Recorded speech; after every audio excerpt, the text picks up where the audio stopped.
We all agree that Ron Perlman was the perfect choice to don the horns, as Del Toro masterfully brought the Hellboy comic to life. This time, we take on a movie we all would much rather just see a sequel to, but Hollywood refuses to hear our cries. Therefore, it's time we show exactly how we would remake Hellboy right.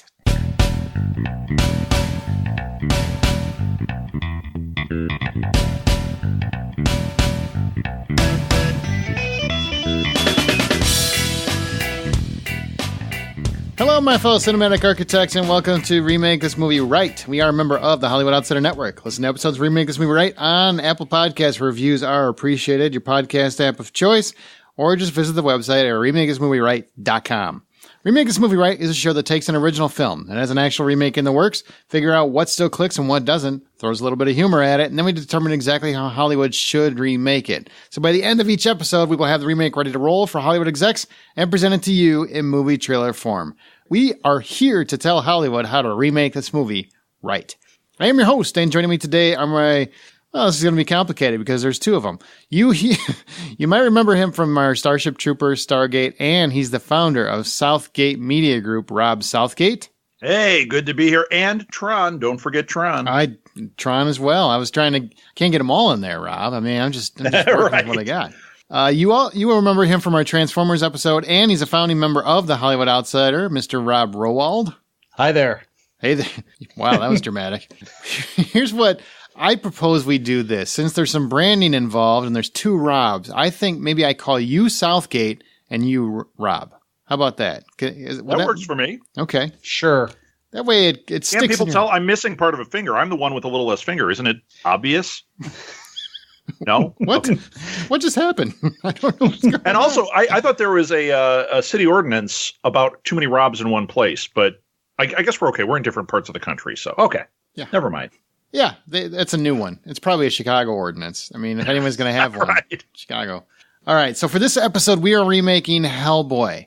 Guillermo del Toro, I'll never say his name right, so don't correct me, brought Hellboy to the big screen, played by the great Ron Perlman, and what the film revolves around was, in the final days of World War II, the Nazis attempt to use black magic to aid their dying cause.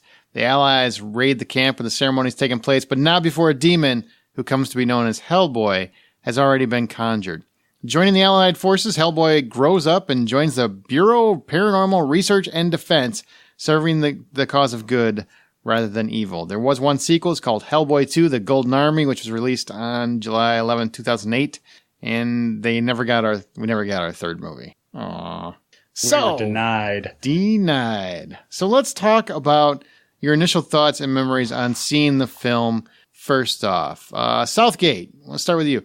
What did you think when you first saw the original Hellboy? I'm going to go back to when I first saw the trailer. We'll start there.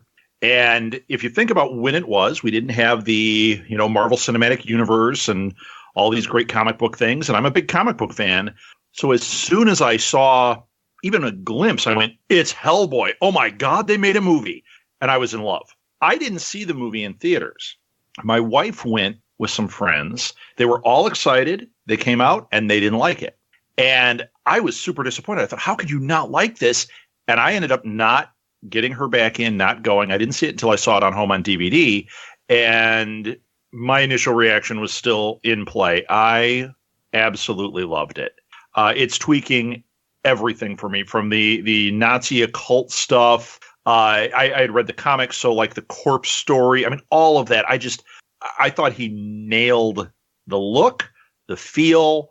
The script was wonderful. The visuals were wonderful. I was all about this. Can I ask, fan of the comics after or before the movie? Before. Before, okay. Yep, I had not read, and I always get this wrong too. So you can say Guillermo's name wrong. I will say this wrong. BDPR, whatever that is, that organization. I always get it wrong. I had not read any of those. I had read the straight Hellboy stories, and I had probably read, 3 or 4 of the graphic novels by that point. So I was pretty familiar. And in fact, the corpse I had as in fact, to this day, I don't know if there's an expanded story. I had a one-shot comic that had that in it, and I loved it. And when I saw that happen on the screen, as soon as he went into that cemetery, I went, oh my God, they're going to do this story. I can't believe they're going to have the corpse on his back. And as we know, he did. Wow. All right. Now, Mr. Rob, What about Yes. other Rob? Rob. What about your history? Because I know personally that you're a big fan of the series. I am a big fan of the series. I read most of the comics, all the different story arcs. I actually have several of the BPRD series, 2 of them signed by Mike Mignola himself, because I met him at Comic-Con. You were there. Mm-hmm. Several of the graphic novels as well. Like Southgate, I remember seeing the trailer and thinking, oh my God, they're making a movie out of Hellboy. How the hell are they going to pull this off? And it was long before we had the big Marvel Cinematic Universe, and comic book adaptations were typically low quality, low budget. And this one wasn't extremely high budget, but they did, they had Guillermo del Toro behind it, and he was fantastic with, things like Pan's Labyrinth and things like that, where he takes the low budget that he has and he can make visual effects that are absolutely astounding. Mm-hmm. So I was very excited when I saw he was with it. And when I saw Ron Perlman as Hellboy for the first time, I was sold. I mean, he just physically embodied everything that I wanted to see from Hellboy on the big screen. Wow. It was amazing. I'll be honest, I didn't want to see this movie at all. I didn't know anything about Hellboy. I thought, and I'll be honest, the only thing I knew about it was from Rob Rowell here. That's literally the only thing I knew about Hellboy, and I thought it, to be perfectly frank, sounded like a stupid concept. I'm like, okay, so the devil's running around and he's got a big gun and he's solving crimes. Okay, sure. Well, boy, you just ruined it. Well, no, honestly, I think that's how many novices and people that weren't familiar with the property kind of saw it when it first came out. It was just like, well, that just seems like a weird idea, but okay. And then I saw the movie, and the movie is great. I think the movie is great. It really won me over. Ron Perlman just delivered. I mean, I guess I expected it to be more fantastic. It's a fantastical movie, but I expected it to be more fantastical, less grounded. I think is maybe the way I should say it. I think they did a really good job, where Del Toro and Perlman did a great job of creating something that felt, I mean, as insane as the concept is, it still felt grounded, like it was going for a fantasy noir to a degree. And that really stood out to me, and it really clicked for me, and ended up being like, I love this franchise. I actually love the Golden Army too. I just think I wish we would have got a third movie, because I was so happy after I left the theater from seeing this first one. You and everybody here wishes we had a third movie. And no doubt. Yeah. Ron Perlman still wants So I want to address something. You mentioned that he had done Pan's Labyrinth. Actually, this was the movie before Pan's Labyrinth. It was. That he had done Mimic. Yep. Which was not great, but the short, if you've ever seen the short it's based on by him, is amazing. Devil's Backbone, which is one of our favorite films. Blade 2, that crushed it. And I knew what I was getting when I knew it was him doing Hellboy. I was like, oh, this is the right director. If we were doing a Remake This Movie Right back then, he would have been my pick because of Blade 2 and Devil's Backbone. Yeah, Devil's Backbone is a fantastic movie. Did you catch the little Easter egg for Devil's Backbone in this? I did not. When they first go, when what's his name, Jack or John, when John is walking through, when he first meets Hellboy, if you look on the sides, there's a shot where it shows some of the, I don't know, memorabilia, or like there's some weapons or things. Right, the trophies and such. On the table is a jar with the baby spine backwards. I went, that is clearly the Devil's Backbone. I missed that. I'll have to go back and rewatch it. That's cool. I didn't know any of that. That's cool. Now I'm going to go back and rewatch it. It's on Netflix, kids. Go watch it. It's on Netflix. You can watch it. It doesn't even cost you anything. Over and over and over again. Over and over again. Well, it'll cost you $10. Come on, it's worth it. All right, so please subscribe and review us on Apple Podcasts, Stitcher, whatever podcast app you use. If you have your own pitch or thoughts on this week's show, please email them to remakeThisMovieRight@gmail.com. It's remakeThisMovieRight@gmail.com. We might mention it on our next listener feedback episode. Right now, let's hear a clip from the original Hellboy. My mom baked them. She's laughing. She's sitting on a park bench, and she's laughing. That's it. I'm done. They don't look like spies. Are you kidding me? Look at this guy. Those shady little eyes, that phony grin. Are you gonna eat that? No. Hey, he's yawning. He's bored. Yeah, the old yawning trick. Watch his arm.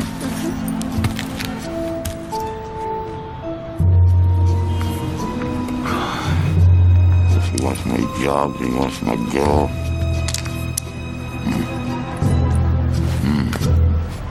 Hey, we all have a side that we try to hide. All right. Now here's a little bit of trivia. You guys ready? Let's see if you guys Let's do it. probably already know. I'm going to fail miserably. Yeah, I'm sure you will. Hellboy was originally created as a throwaway design by Mike Mignola. He had his first printing for the cover of a convention, and basically then he created the San Diego Comic-Con. It was created for this program book at the San Diego Comic-Con. Only after he'd done it did Mignola become fascinated by the character's possibilities. So actually it was kind of something, it was just an offshoot, and he did it, and it ended up being something he really wanted to do. It was actually drawn on a cocktail napkin. Originally? Yeah. Yeah, I sat down at Comic-Con. I sat down and had a half-hour conversation with Mr. Mignola about Hellboy, and he said he got started as a drawing on a cocktail napkin while sitting at the bar at the hotel. Ooh, I've heard that story too. Did he elaborate on anything else you want to share? I mean, well, he never thought that the character would go anywhere. He thought it was going to be a throwaway one-off for Comic-Con, and he got approached. You know, they wanted to see if they could take it farther, and obviously they were able to. Well, and Dark Horse, if you think about that time period, Dark Horse was trying to get their IPs out there as films. So, you know, they had gotten involved with Evil Dead. They see this. They were doing Aliens and Predators. Like, they were really kind of working that. I don't want to call it B movie, but that genre, let's call it second tier genre stuff, even though to us, it's the first tier. A minus. Yeah, but that's what they were really kind of playing around with. So it makes sense that they would see Hellboy and go, ooh, there's something here. Yeah. And at the time, you know, Dark Horse was still a fairly small, you know, company. That they hadn't been fully absorbed by, was it DC that owns them now? But yeah, so they were still smaller, and they were really trying to make a name for themselves. So, well, they did it in my house. I have tons of old Dark Horse comics. well, another factoid, Doug Jones, he plays Abe Sapien. His voice was actually dubbed by David Hyde Pierce. I think a lot of people know that, but Pierce refused the credit because he felt that Abe was entirely Doug's creation, and he did not want to detract from his performance. Now, I can share, like you did with Mignola. I interviewed Doug Jones for the Nuff Said podcast. No, it was for a different one. He did something for Nuff Said because he was Silver Surfer, too. And then I had the opportunity to meet him in Elgin. Mm-hmm. Chris Mile, that owns the Blue Box Cafe, was catering a film festival, and Doug Jones was going to be there. Get this. I walk in, and I'm so excited to meet him. He didn't know I was going to be there.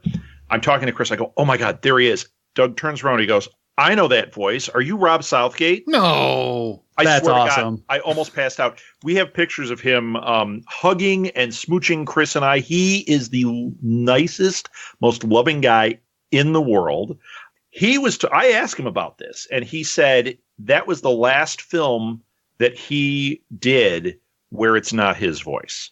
He said, I didn't have the power yet to say Dougie doesn't do this. You know what I mean? And he said from then on, so at that time he was doing Falling Skies. That was the podcast I was doing, was a Falling Skies one. And I can't even remember that. And it's one on my network. But you got a lot of them. Yeah, I know. He said like his voice on there is a great voice. And he said, nope, that's all me. From here on out, it's all me. So he's an amazing, amazing guy. In fact, today on Instagram, I put a picture that we were watching it. I tagged him, and he immediately liked it back. Once the guy meets you, you can't shake him. He is your friend.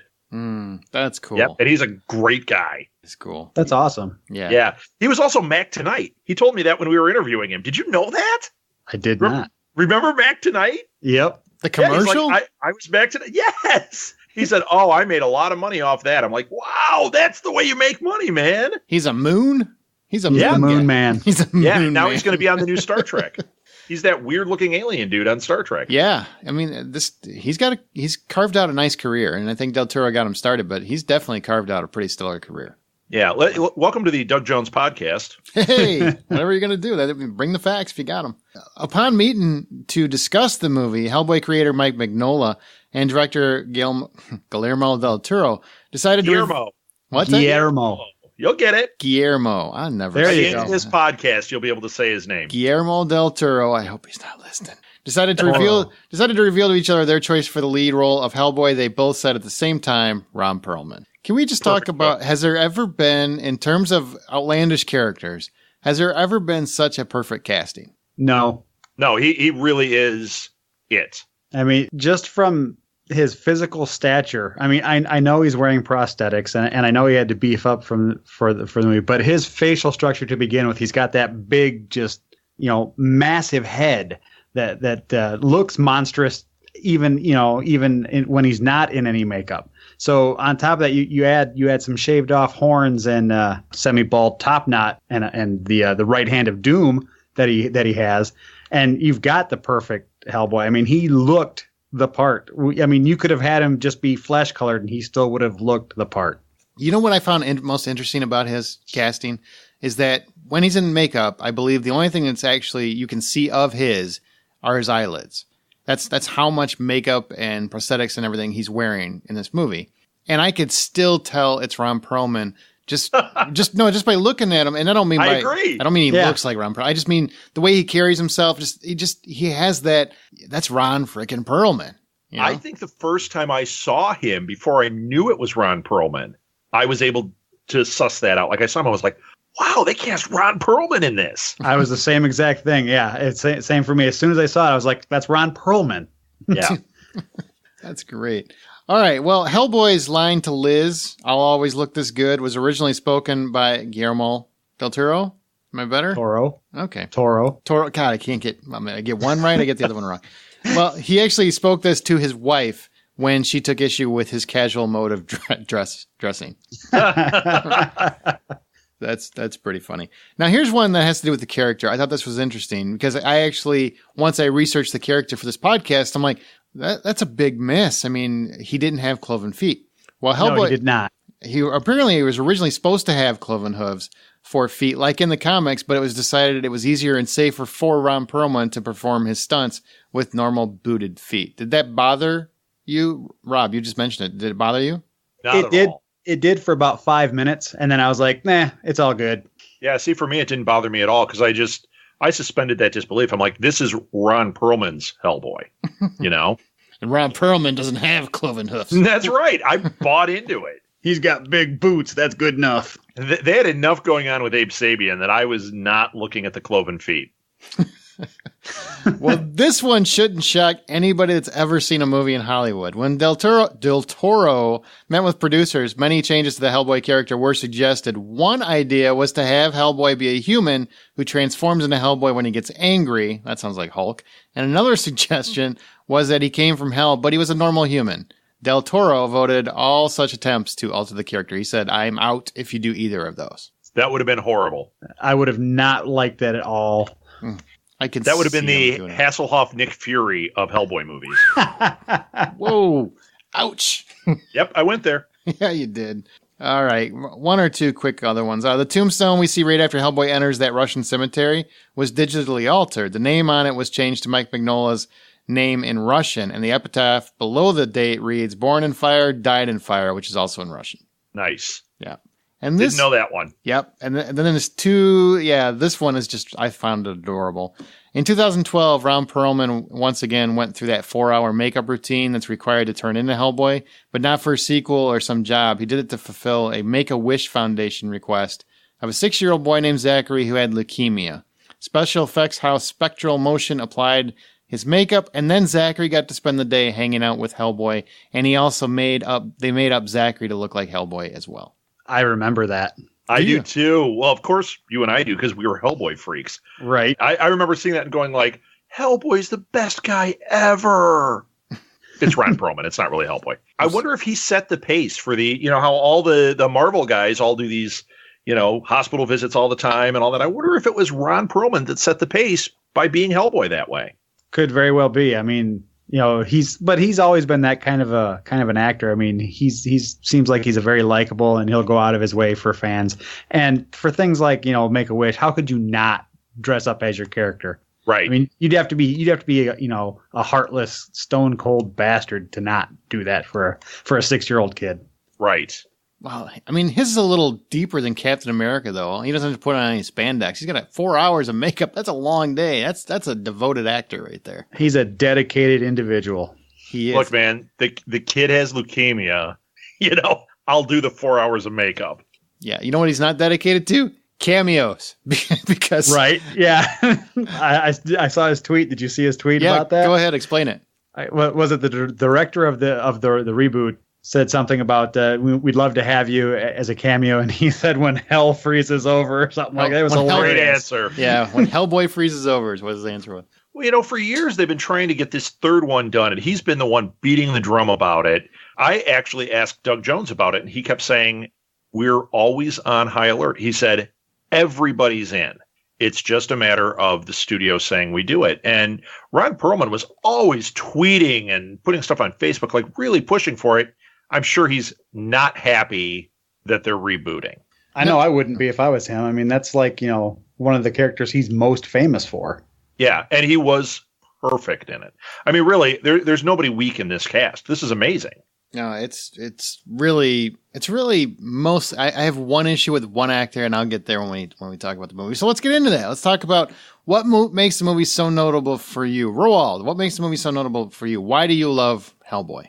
I think it's because they stuck with a lot of the same thematic ideas that Mike does in the comics. So you've got this modern society where you've got a demon spawn from hell who is working hand in hand with mutants and other extra normal beings in a world that's similar to ours, but has a lot of ties back to one of my other favorite horror icons, which is H.P. Lovecraft. So you see that in this movie with Samael. I mean, he's very reminiscent of what would be like a Deep One or one of the old ones from the H.P. Lovecraft mythos.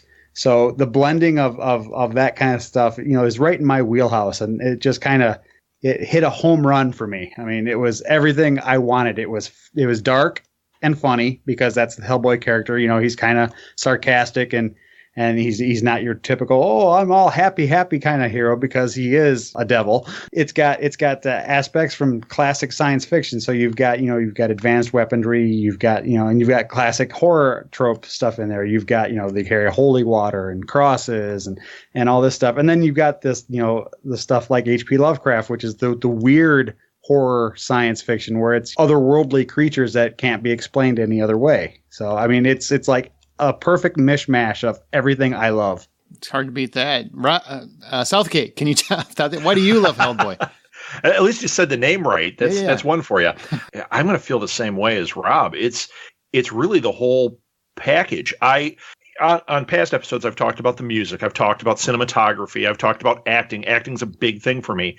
I watched the show again today, and I was really focusing. What is it that draws me in? Aside from the fact that I love the character, I couldn't pinpoint anything. It's beautiful. I was watching it with my daughter, and I kept saying, "Look at how beautiful this is." And I'm like, "Oh, listen to the music here." Even the use of pop music when it did Red Right Hand, I'm like, "This is amazing." Acting is just top notch. The only, I'm not even going to say who I thought was fair. Everyone else I thought was just top notch. And John Hurt, I forgot. It's been a while since I watched it. I forgot it was John Hurt. I saw him and I went, "It's the War Doctor." So I had even more fun watching it this time. I love everything about it, but I do have to say, Del Toro's direction, the way he paces it, I think is beautiful. It is not paced like a traditional horror or the way comic book movies are paced. It is paced like a film, as if Stanley Kubrick decided to make this.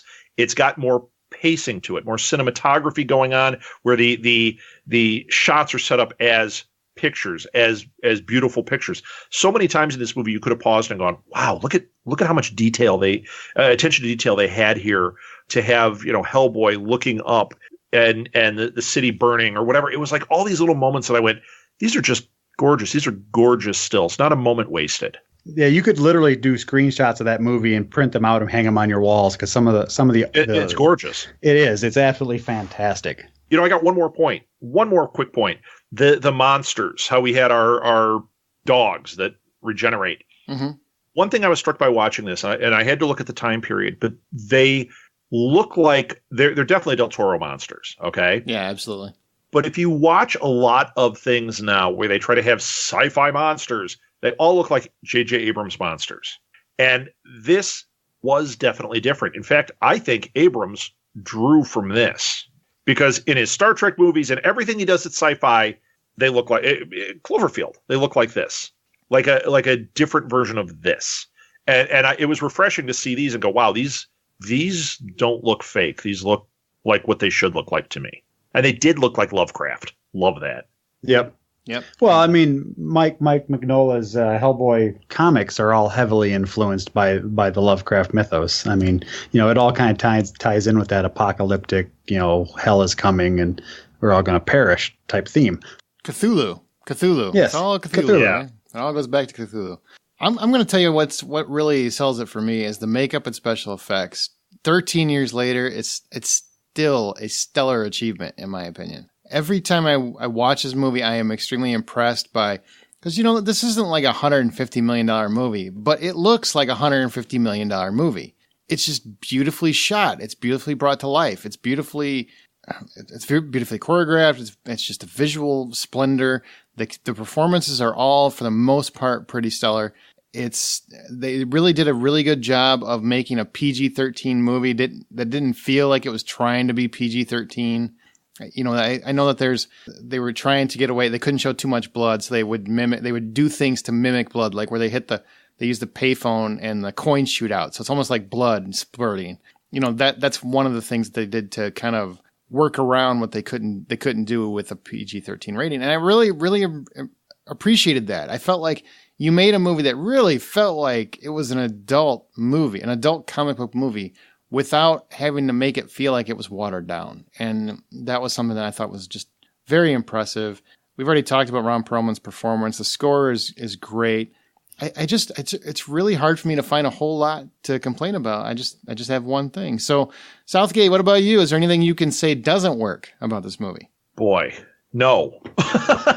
And if you listen to the other episodes I've been on, I've had lots to say. Mm-hmm.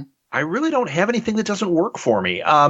The only thing is I think Rupert Evans was a little weak. And I don't know if that was him as the actor. I was really trying to suss that out as I was watching.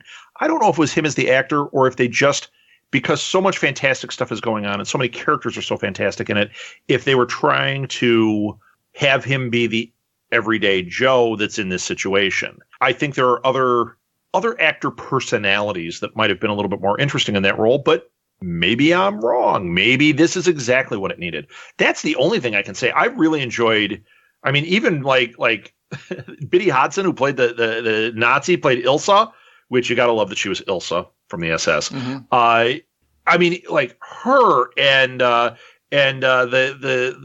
Jeffrey Tambor. I mean, I was like, Selma Blair. I loved them all. All right. So I got nothing negative other than maybe give Rupert Evans a little more swagger. A little more swagger. Yeah. All right. Roald, what about you? What didn't you like in this? I'm going to have to basically say the same thing that Southgate said. I really don't have any complaints about this movie. When I saw it in theaters, I was blown away. I couldn't think of anything that would have been better than this for this property.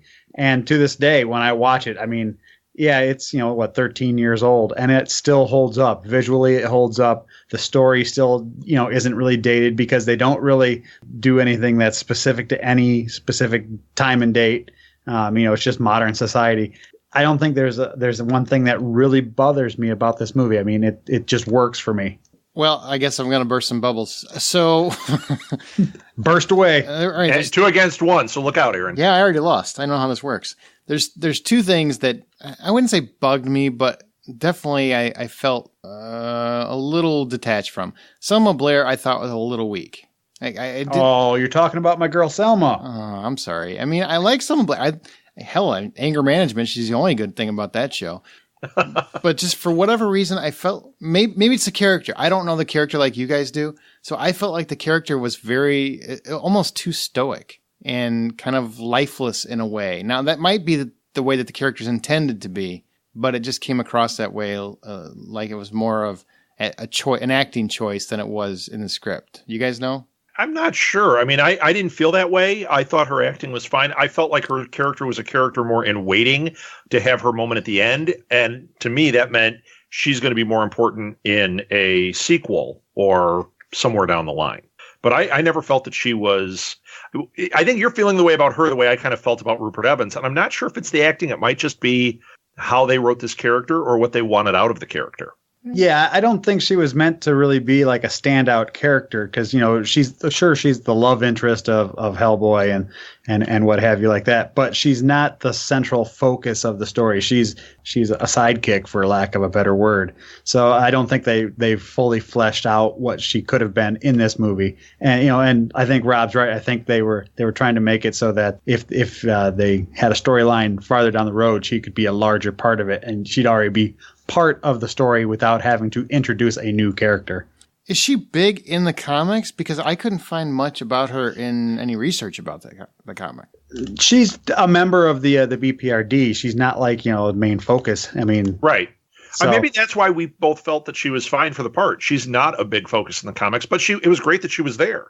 Yeah, maybe I was expecting it to be like a Mary Jane Watson or something where it was a prominent part and it didn't end up being that way. All right. Yeah. My only other thing was I felt like and this is probably just a lack of understanding on my part. I thought the villain's ultimate plan was like, huh?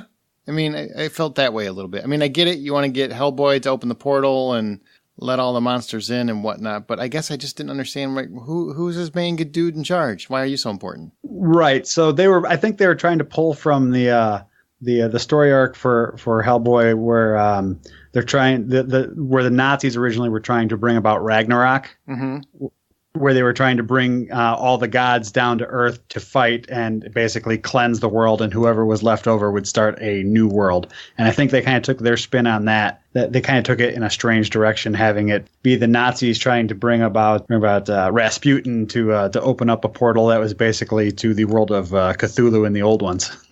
Yeah, maybe that's a little convoluted, but I was along for the ride.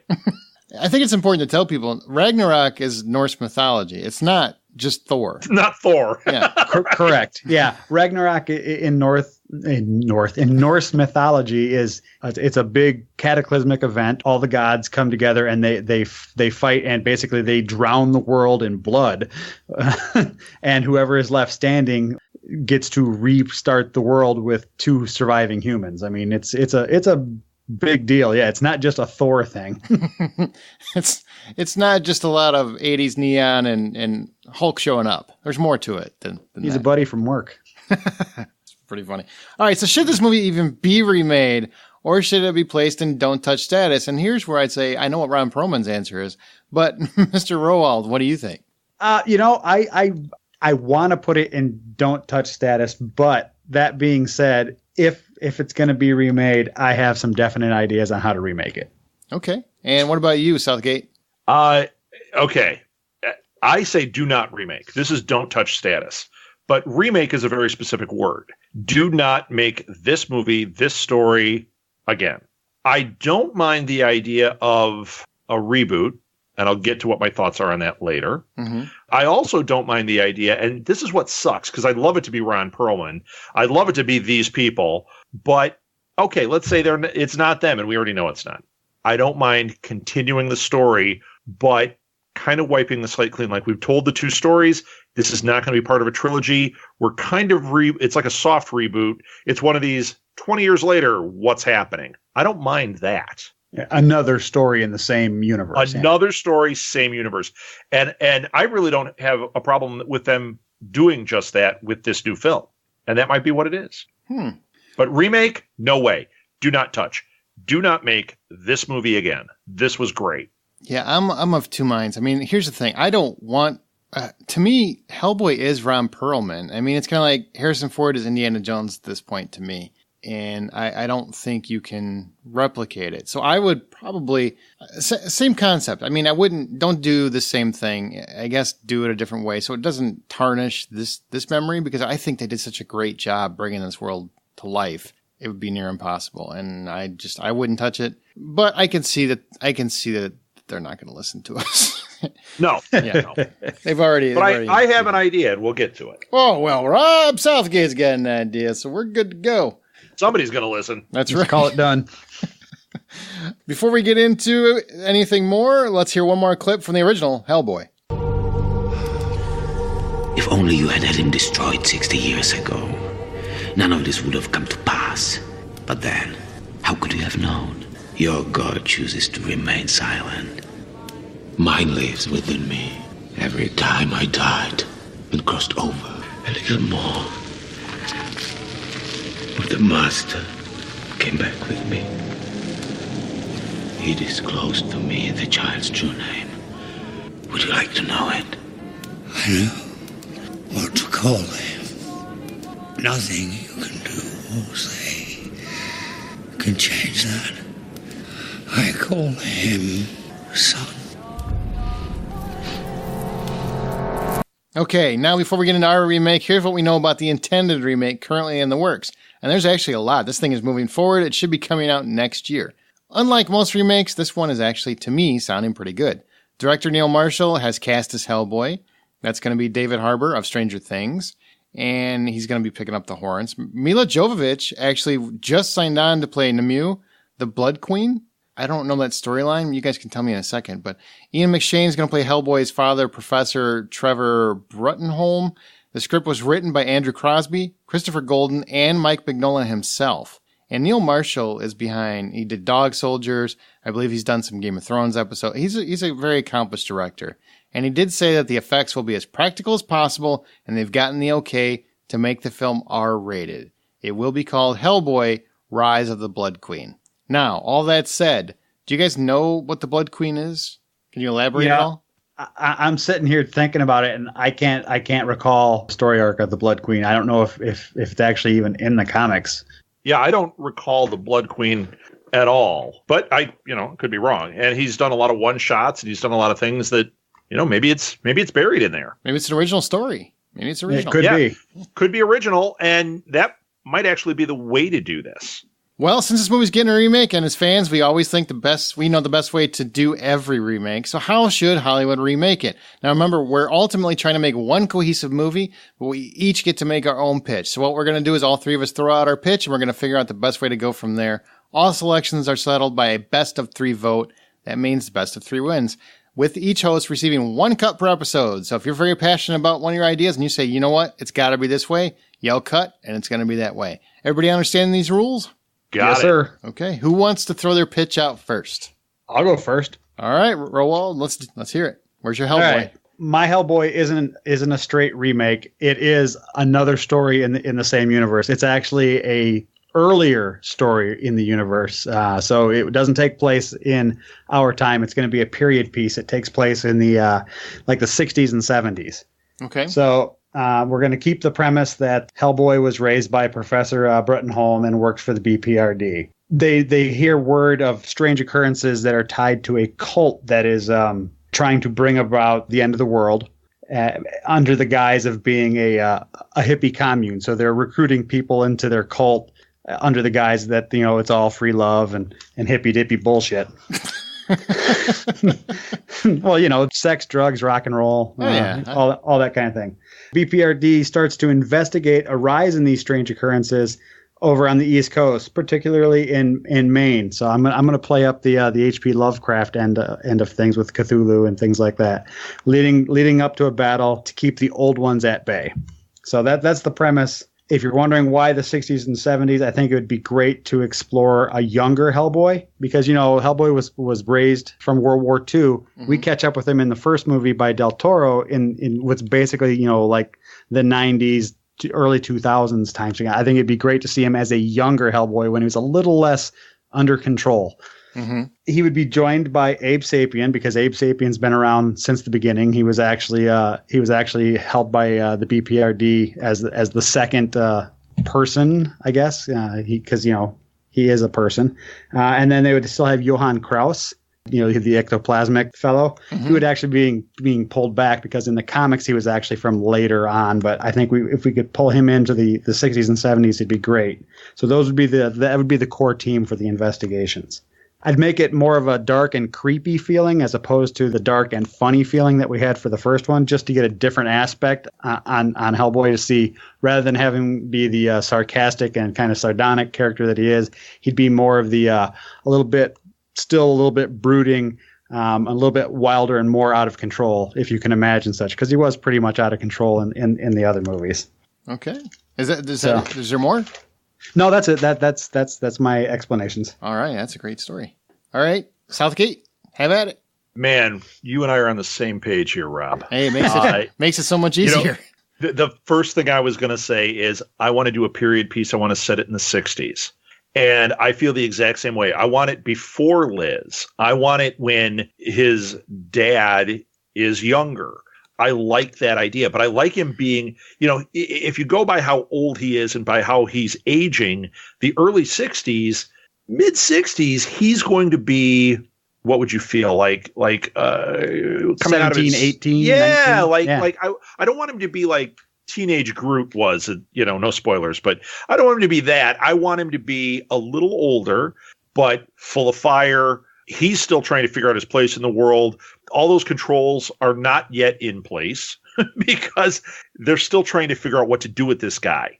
And I think that would make a really interesting dynamic for it. My thought was to not make it as a Hellboy movie. Keep it in the same universe, but make it the BDPR. BPRD. BPRD. I told you I'm going to get it wrong. You did. And they did do it here, but let's title it that way. And let's have it take place in the 60s when they're really like solidifying what this group is. And the reason it's solidified is just like the Avengers, because they do have to deal with some big issue that the public is completely unaware of. But how fun would it be? Like in this, they had some fun with, him being a cryptozoological entity. And there were some shots of him jumping over the buildings. Like, look at his tail. How great would it be if we got a little more of that when there weren't camera phones and there wasn't all the technology, and we get the Bigfoot film, but we actually see them, like something happen with that. You could get your humor out of that. Let him be darker and more like, I don't want to say brooding, but more emotional. You know what I mean? Make him a little more out of control. And I don't want him to have the love story. I think that adds something. And he's also not the focus entirely. I agree with that part completely. Which is why I had more than just him as the team that was investigating. Right.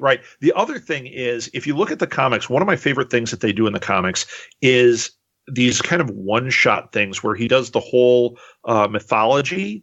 And I think it would be fun to have, instead of going to Cthulhu, have him dealing with some mythological creature.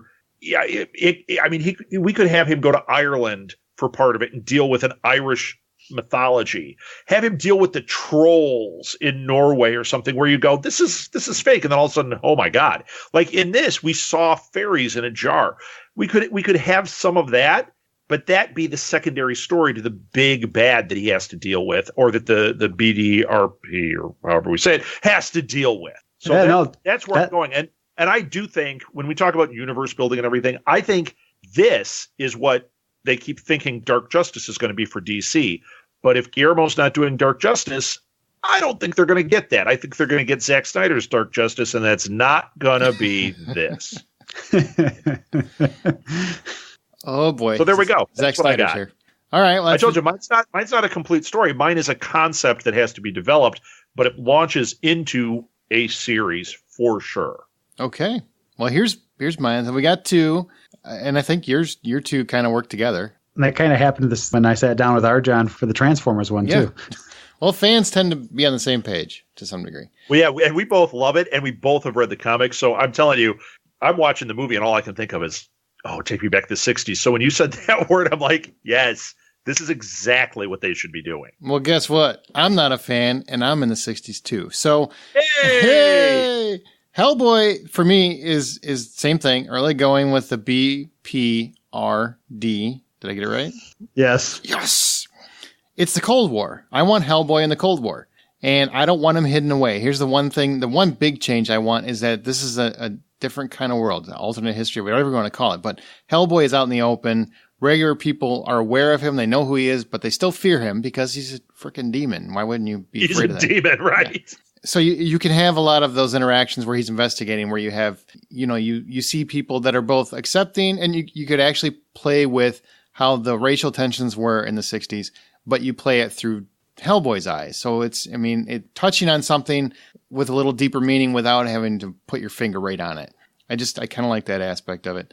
But he's investigating some mysterious murders of organized criminals. And the reason that he's involved, because he's known as the greatest paranormal investigator ever, right?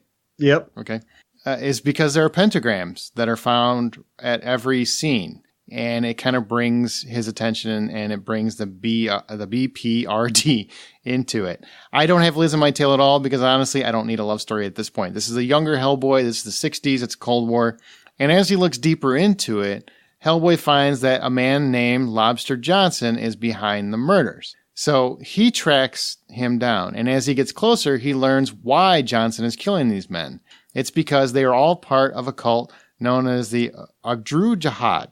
I hope I said that right. I believe you did. Okay. They are working to get Hellboy's right hand of doom and begin the catalyst that's known as Ragnarok, a.k.a. Goodbye Cruel World. So Lobster and Hellboy end up teaming up because they have to defeat the Jihad, but not before Lobster takes a bullet at the last minute and dies at the end. That was my take. I wanted it very noir, very based in him doing the investigation, kind of like how Batman, is an investigator. I wanted it to focus on the investigation part of it, that he's actually trying to get to the bottom of it. Hellboy as Sam Spade. Yeah, there you go. It was funny when we were watching this, my daughter actually said, he's Batman and he should be more like Batman, which is funny that you said that. And when I was watching it, I kept thinking, I want this to be an R-rated X-Men movie with Hellboy being your Wolverine.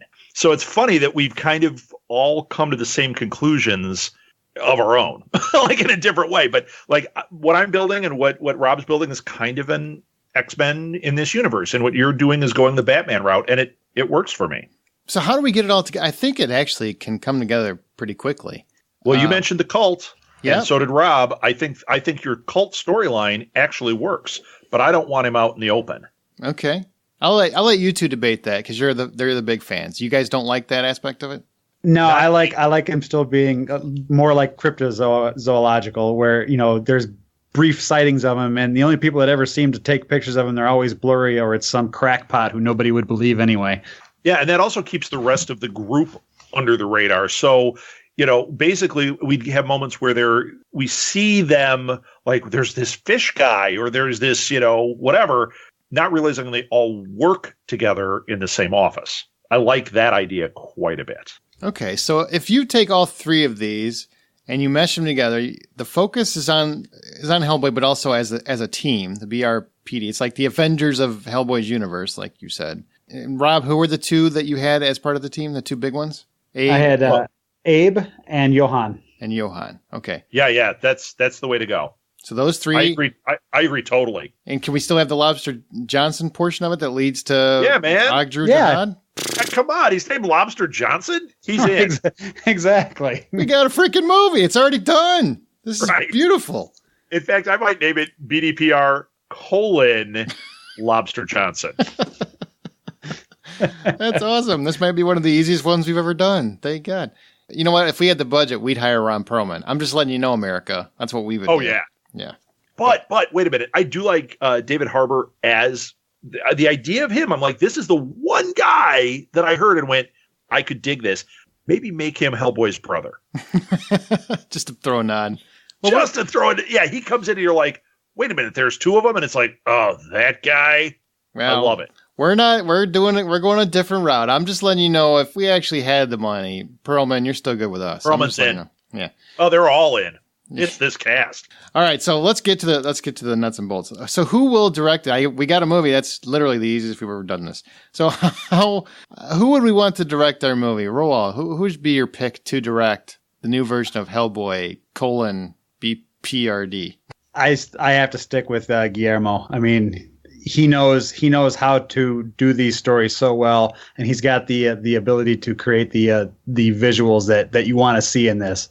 I couldn't think of a different director who I would trust with this property. I am of the same mindset. That's exactly who I have, was Del Toro. Rob? That's who I have, but I had a feeling, since it did fall through, that we were going to have to pick somebody else. And if we have to pick somebody else, I started trying to think outside of the box. I'm going to throw this name out there. Do you guys know who Ty West is? Yeah, I know who Ty West is. History of Violence. Or History of... what is the movie? It was just... he did one in House the West. of the Devil. It was Ethan Hawke. And it was in the West. I can't remember the name of it. It was really good. Ty West did that one. In the Valley of Violence. In a Valley of Violence. Thank you. Yes. This guy knows how to draw horror out of it. And he also knows how to play in the genre world. I like to rely heavily on the people around you. You look at him and you might go, well, yeah, but can he do these, prosthetics and all this? You know what? He puts people in place. They will put people in place. They could have the entire crew from this doing that. He's overseeing the story, the direction. I think somebody like that would be a really interesting choice to draw a little bit darker element out of this. I do like that if we had to go new, but we got two that said Del Toro. No. Hey, if I can vote Guillermo, I'm in.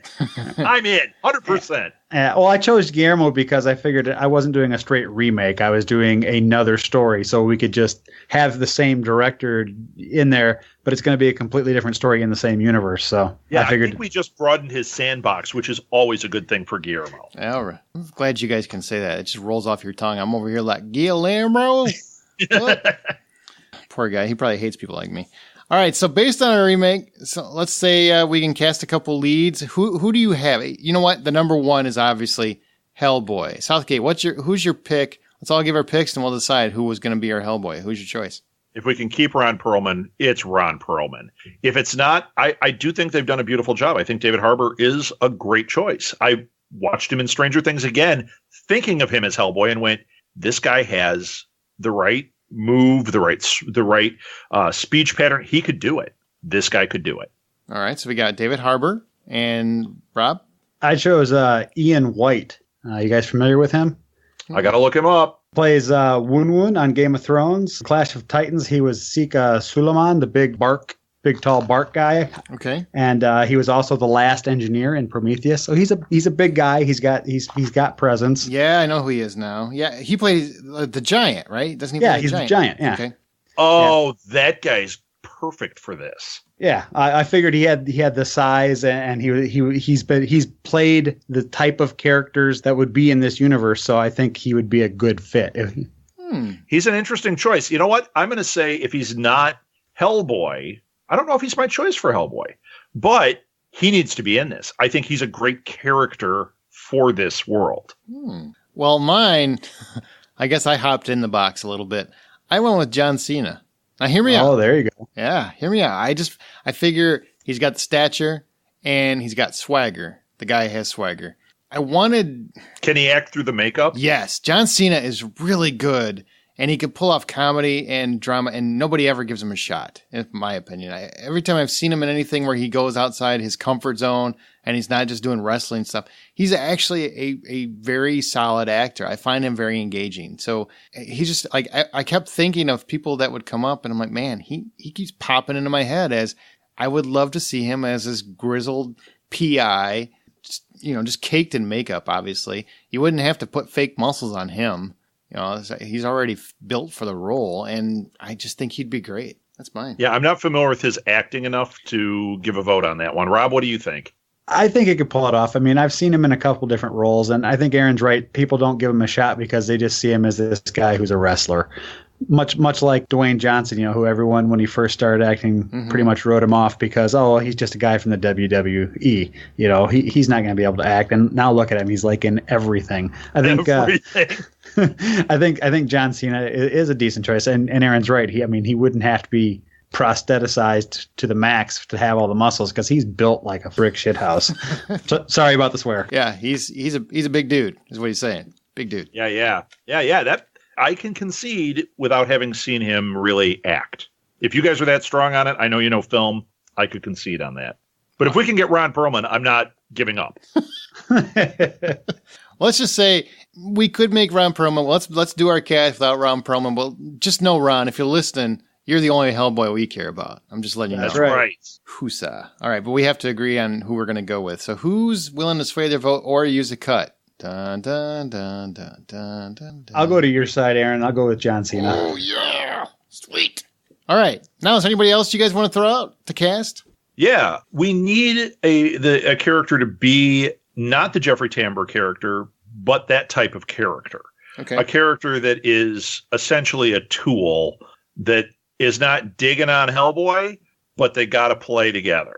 I want to go younger. I'm going 60s, and I want to tap into somebody that has played this era and plays it well and is a smarmy, gross tool. Vincent Kartheiser. Do you know who that is? Or Kartheiser? He was Angel's boy, right? Was he in Mad Men? Yes, he's Pete Campbell. Yep. And I love him as Pete Campbell. I hate him as Pete Campbell. And that's exactly what you want. A guy who is so good in the role, can act, and can play that, and not just smarmy. He was multidimensional there. That's what I want to see here. I love Jeffrey Tambor in this, but I want a younger guy, and it could be Tambor's character as a young man, if they wanted to go that route. But I think that's your guy. I do love who is it they had in here? Ian McShane is a great choice, but I don't know if I'd put him as the professor. Yeah, I didn't see him really as the professor either. I thought he would have been better as just another person in the BPRD. Yeah, he could be like a higher up that the smarmy guy has to answer to. Yeah, that's a pain for him on both sides. And he's not rah-rah Hellboy, but Hellboy's a tool for him to get his job done. When you started talking about someone smarmy, I thought for sure you were going to say John Hamm, and I was going to go, oh. Yeah, you know what? I think I've said him on every one of these shows. I did not name John Hamm. As long as you're saying it, I want John Hamm in this film because I love John Hamm. Who doesn't love John Hamm? I cast him in everything. Every time I know who doesn't love him. Version, Emmy voters, they don't love him. That's who it is. They don't love him at all. I do. I still have to cast Abe and Johann. Mm-hmm. And I actually, if I could, I would bring Doug Jones back to be Abe Sapien. I thought he did a fantastic job, portrayed him well. Use his own voice, and that way it doesn't even sound like the same guy. Yeah, we could. As a secondary choice, this is mainly just to get women's butts in the seats. I was thinking Benedict Cumberbatch as Abe Sapien. Because that's a good one. Because Abe Sapien is supposed to be from Victorian age. So, he's very refined, and he's very British. I mean, he was... I hadn't thought of him. So that is an interesting choice. And I thought, okay, well, one, I think he is a great actor. There's no doubt about that. But I think you'd get more women's butts in the seats if you said, oh yeah, and Benedict Cumberbatch is also in this. And then when they saw who he was, they'd be like, what the? Why don't I see his face? Maybe Doug Jones is your cameo. Yeah. Give him a decent role that he can actually act in without the makeup. Yeah, that would work too. For Johann, I want Christoph Waltz to be the voice of Johann, because Johann's obviously going to be a CGI character. I love that. Love it. Perfect. You could put Christoph Waltz on everything with John Hamm. I would be a happy guy. You know what?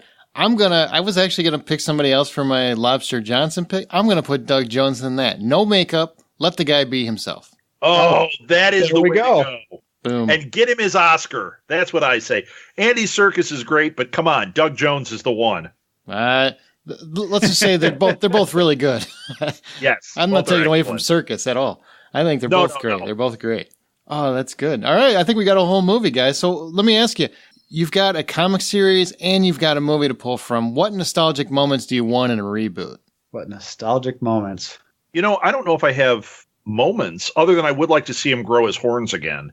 If we see a younger Hellboy, he's wrestling with that more. They're growing faster, or it's when they're coming in and they're not sure what to do about filing them down. And maybe that's how it ends, is he finally figures out to file them down. I like that. The only thing, and it's what I said before about the storyline, I want it to tie into him not just dealing with demons, but him dealing outside of that and dealing with these other fantastical things that are here. Right. Not crystal skulls. I don't want that. No crystal skulls. No, but I mean, like in the first movie, they had the bazaar where there's all these different people selling all these weird and strange things. So yeah, there's plenty of like little oddities that you could pull from that and say, well, this came from, like you said earlier, Ireland, and we have to go investigate, who's dealing these on the black market or whatever. And then you come across a larger story arc where there's a big bad guy that you have to face. I mean, I could totally get behind that. I love that. I'll tell you the one that I do have. I have a very solid one. I don't want it to be the same character, but I want him to grab a corpse that directs him, that's on his back, that's talking trash, because all those corpses are going to be ticked off. And I love that. And it's really shorter than I had remembered. I think that's a funny thing that he plays in this world. He walks around there. He's like, who's alive or who's going to talk? Here's a talker. There's a talker. That's right. I love that. And not have it turn zombie, have him. This is his GPS that he falls back on. And we find out he did it in the 60s. I love it. I couldn't think of any really good nostalgic moments, except I want at some point, somewhere, a nod to Ron Perlman. I don't care if it's like, what I was thinking was, because it's in the 60s and stuff, and motorcycles are big then, Easy Rider and whatnot, somebody's driving around with a Sons of Anarchy jacket on or something that is a quick nod to that's Ron Perlman, but I don't want to direct to Hellboy. Make sense? Yeah. Yeah. Pay the man his due, since Hollywood didn't do it. I'm just saying. Yep. We do it right. Yeah, I'm with you on that. Woohoo! I think we got a movie, guys. Are you ready to hear? I think we do too. Are you ready to hear what this movie is like, fully put together? What Wayne Henderson can do with it? Heck yeah! Okay, absolutely. Well, first we got a clip from the original Hellboy to hear. Here you go. I have something to say. I understand what you don't like about me. I do. What I am makes you feel a little out of place. Out there. Red, I don't... Listen. I'm not like Myers. It makes you feel like you belong. Which is good, really. I wish I could do something about this. I can't. I can promise you two things. One, I'll always look this good. And two, I'll never give up on you. Ever. I like that.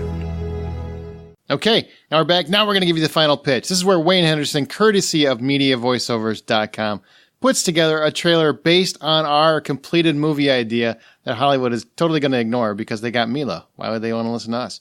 So here is Wayne Henderson telling you about our movie, Hellboy.